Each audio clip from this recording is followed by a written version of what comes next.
So I figured I'd record another one of these update videos, but I don't feel like doing it today, and I don't feel like I have too much to talk about, which is weird because I don't know, about 2 weeks ago I just felt like I had more topics than I had time to just sit and do these logs about. But I think part of it, like I was trying to think, why am I so like out of it? Because I've tried to record this a few times. uh, Last night I ended doing programming rather than working on the channel. So I feel like maybe my brain's sort of in that place. Whereas, that's something I don't really cover here. It's not really relevant to the updates. Can I adjust this a little bit? Let's see.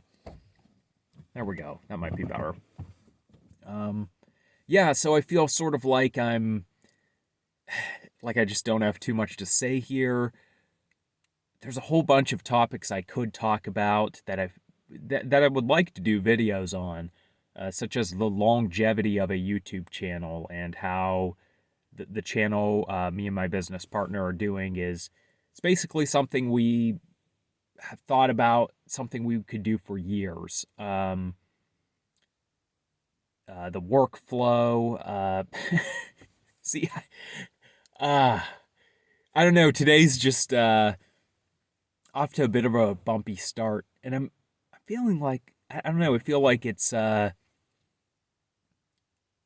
I'm like, did I not do enough work throughout the week, and that's why I don't feel like um I have enough to talk about. And this week was a bit slower, but I got a good amount done. Not as much programming as I wanted to do, but it is a little bit hard to juggle them both.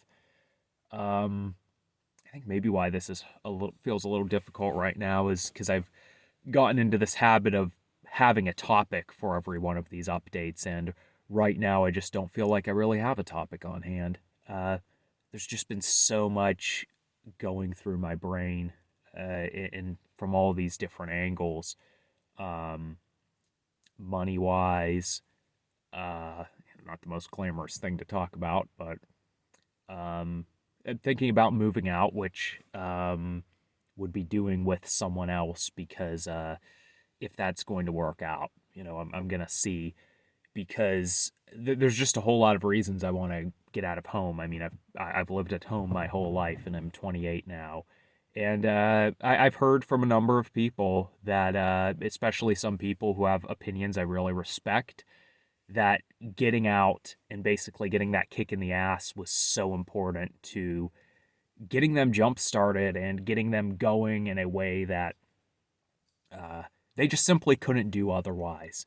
And I know that to be true. Like that tough love is so important. Maybe tough love isn't the right word, but like fate, destiny giving you a tough love, a life giving you tough love in a way, if no one else is going to do it. Because I'm in a place where I could just like stay here the rest of my life, but it would be a really pitiful existence. And at some point, I was gonna say at some point things might dry up, but I've for my 27 years I've been in way too comfortable of a place. 27 years, 28 years, um, and so I'm thinking moving out might be really good. And I've the progress on the channel has just, I mean, it's it's been so much more than I ever thought. I don't want to say I ever thought would be possible, but then I like to ever like feel it like wow, like I actually have this now. But I do feel like so much of that was just brought about by hard experiences, and without those it's really like you can logically explain to someone why they need to work on something, and like you're going to run out of money in your bank account, or you're going to get old and then you're not going to have anything to fall back on. Excuse me. But it's like sometimes you just need those really rough experiences because I guess it's just the way humans are wired. Like, this is a whole topic I could save for a video, is that I think people when they think about like different issues and things in life, they think about like reasoning too much and logic, where it's like, just sometimes like physical experiences, uh, just like I think of one of my big motivating factors. The last job I worked at was I worked with someone who was legitimately insane, and where I didn't feel safe being in the same area as this guy. Um, like he just yeah, there's a lot of bad stuff going on, and that it motivated me in a way that I can't explain. Where it's like I think it was like so much of doing the YouTube channel when I would get hung up and like too start being too much of a perfectionist and progress wasn't really going anywhere, I would think about, well, I don't want to have to work a job like that with someone that crazy again. I don't know why I'm looking. See, I keep looking off to the side on this video, and I don't know. Probably because I spend too much time alone, which I really want to work on. I don't think that's good. It's one of the downsides of being self-employed. But I keep like looking off to the side, and I'm thinking like, I don't know, that this seems like a thing where you're being dishonest because you're not like looking at your audience, the person you're talking to, which in this case is the audience. Um, and I don't know why that is. I don't know. There's just so much. I just feel like there's just so much going on right now, and I think when I can discipline myself to a place where, like right now, I'm getting programming done and I'm getting stuff done for my other YouTube channel, but it's a little bit sporadic where it's like one day I'll get a ton done for the YouTube channel and maybe no programming, or I'll just look at it for 15 minutes at the end of the day.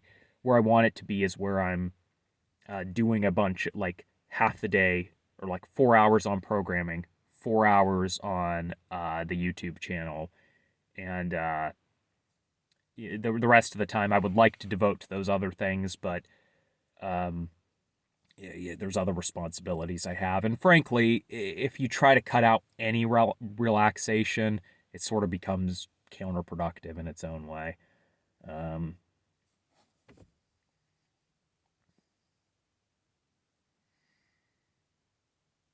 yeah, I guess I am sorry. This is a just a rambly entry, but I think it's good to do these regularly, and I'm trying to force myself to do at least every 2 weeks, preferably every week though, because like if you don't record this negative stuff, I think it could be really easy to forget that this even happened. I might have addressed this in another video, but I think sometimes when you get successful at anything, you really forget all these steps along the way. And then if someone else is asking for advice, like you can't give it good advice, and it's not that you're being dishonest, but it's that you like legitimately don't remember everything you've gone through.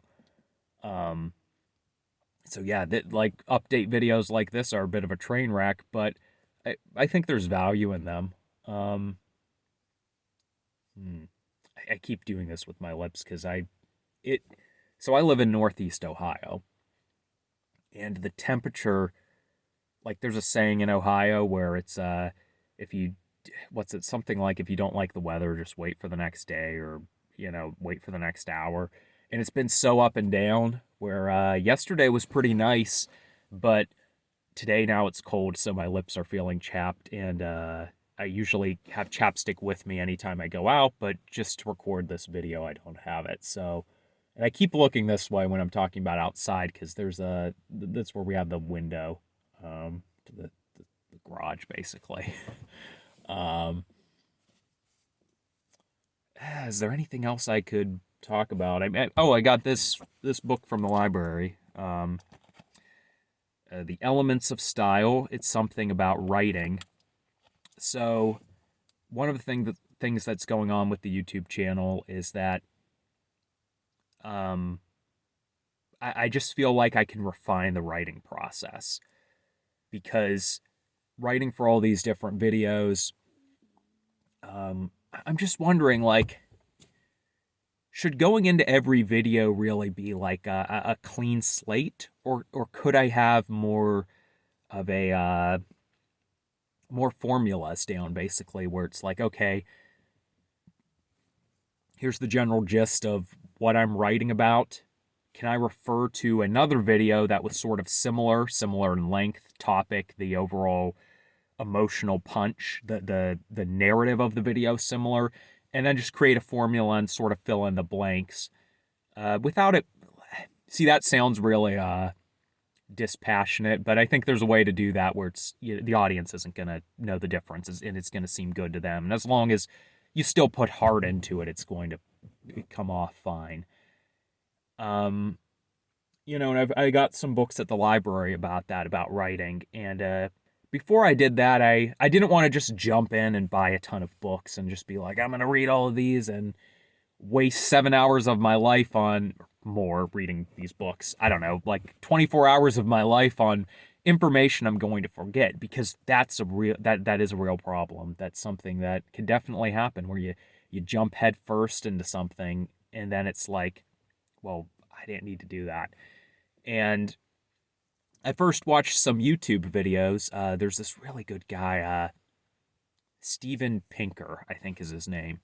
And he's like a linguistics guy, and he talks about like learning. Like I mentioned in my Genie video, that's kind of how I got into hearing about this guy and listening to him, is because he'll talk about basically the way we process information. And part of this is writing. He really gets into writing. And listen to some of his lectures, which I don't know. I did it in my free time, and it took like an hour maybe. And then I sort of applied some of it just in my writing. Like I just did some writing in my free time, and I could tell this was going to be really useful. So I went out and got some books, because I feel like this is going to be something that's beneficial to me and my YouTube channel. And I guess another thing I could talk about with the YouTube channel is I think when you're starting out, the best thing is just get videos out there. Just uh, set a goal, probably once a week at the very that's the longest you want between uploads when you're starting out, and just make sure you get them out. Make them quality, and if that means they only have to be 2 minutes, go for it. Or if they're a longer video, but not like, just make sure they're quality, but that doesn't mean they have to be like really editing intensive. Just make something that's quality and good and get it out there. But I do think there's a certain point where when you get into that workflow and you're going to be sticking with it and you have enough of an audience, I think there is a point in time to stop and say, okay, now I know I'm going to be doing this. Now I've got to start coming up with formulas rather than just throwing out thumbnails. By doing all these... See, I'm like all over the place today. Now I'm sort of getting in this really creative flow where I'm like thinking of all these these ideas of the workflow and refining the process, all these things that I am passionate about. And one of those things is like thumbnails. At first, we just did like random thumbnails, basically, where like if someone is looking up this topic, will they know what the video's about based on the thumbnail? If that answer is yes, go with a thumbnail. Simple as that. And then we started getting more sophisticated with them, and they started taking more time. And it's now at the point where it's like, I want to come up with a formula for doing thumbnails. Because we do, I'd say like, we cover one main topic on the channel, one main genre, I guess you could say. But then we do a bunch of like, almost like series within that genre.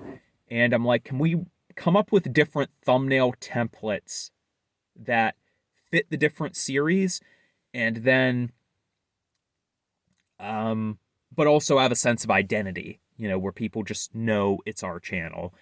And the reason I don't want to do that is I'm always like, well, that's going to be like 3 hours of my time just spent like coming up with these templates. And it's like, yeah, in the short term, that's going to basically just cut into your work time and those working on immediate, basically working on your next video. But if you do, if you do that, and if you're gonna stick with the channel long term, then ultimately it's going to be beneficial because now you're going to have something that makes your whole process easier. So every time you're not going in blind.